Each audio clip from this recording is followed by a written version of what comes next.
Nama saya Alvan Fakiki dari MC 104.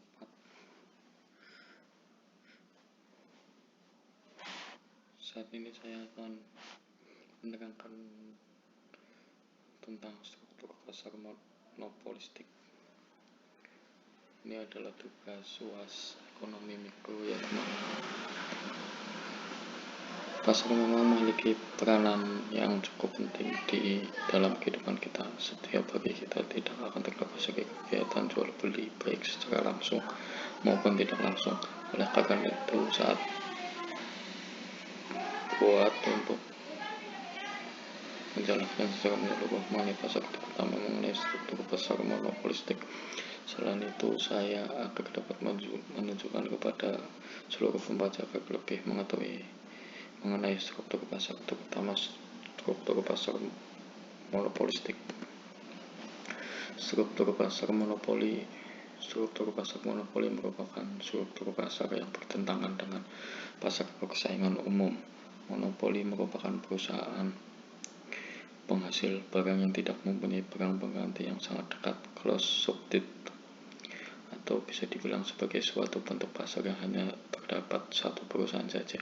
Sugiono 1997 halaman 261. Pesanku dan kawan-kawan menjelaskan monopoli sebagai penjual yang menghadapi little or no competition, kecil atau tidak ada persaingan di pasar. Sedangkan Frank Fisher menjelaskan kekuatan monopoli sebagai the ability to act in unconstrained way, kemampuan bertindak dalam menentukan harga dengan cara sendiri. Karim 2007 halaman 169. Sadono 1997 menerangkan ciri-ciri pasar monopoli yang berbeda dengan pasar persaingan sempurna. Ciri-cirinya sebagai berikut. Kalau pembeli menginginkan barang tersebut, maka harus membeli dari perusahaan tersebut karena mereka tidak memiliki pilihan lain. Monopoli yang menentukan cara-cara penjualan sepenuhnya, karena pasar monopoli merupakan industri satu perusahaan. B. Barang pengganti yang tidak dimiliki suatu perusahaan. Aliran listrik merupakan salah satu contoh dari barang yang tidak mempunyai barang pengganti yang mirip. C.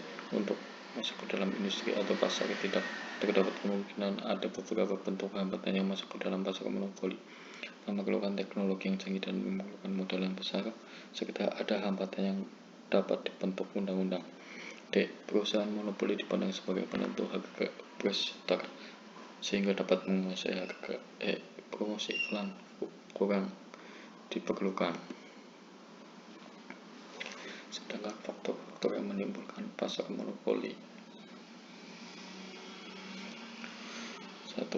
Pemerintah membagikan hak monopoli pada perusahaan tertentu berdasarkan undang-undang. 2. Perusahaan monopoli memiliki sumber daya tertentu yang unik dan tidak perusahaan lain memilikinya. 3. Perusahaan monopoli bisa menikmati skala ekonomis dalam kegiatan yang dilakukannya. Sugiono 1997 halaman 263. Ada beberapa keunggulan yang dimiliki oleh pasar monopoli seperti yang dikemukakan oleh Suprayitno 2008 halaman 212. Di antaranya adalah 1. Peningkatan kesejahteraan masyarakat. 2. Efisiensi dan pertumbuhan ekonomi karena laba maksimal. 3. Efisiensi pengadaan barang publik karena skala usaha yang besar. Secara teknis, pasar persaingan monopolistik tidak dapat didefinisikan karena masing-masing perusahaan menghasilkan barang-barang yang berbeda.